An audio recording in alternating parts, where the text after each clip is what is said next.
tööta. Ja minu kõrvakrabid on katki. Mul on katkine laadija. Ei tohi väikeelektroonikat ei tohi prügikasti panna. Need pannakse eraldi kogumiskasti. Miks? Sest vanadest telefonidest ja juhtmetest saab teha uusi asju. Seal on metalle, plastikut, mida saab taaskasutada.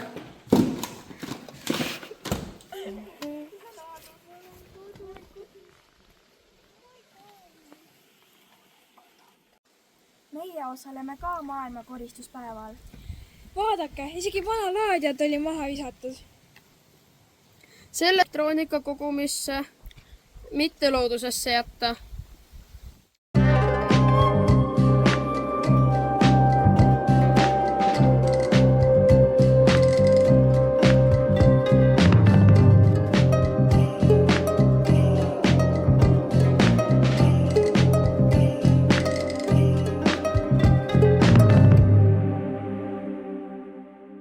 Kogusid väikeelektroonikat eraldi ja ei viskaks prügi loodusesse, siis saaks vanadest seadmetest teha uusi. Unistuste Eesti on prügivaba ja loodussõbralik. Anna vanale elektroonikale uus elu ja hoia Eestit puhtana!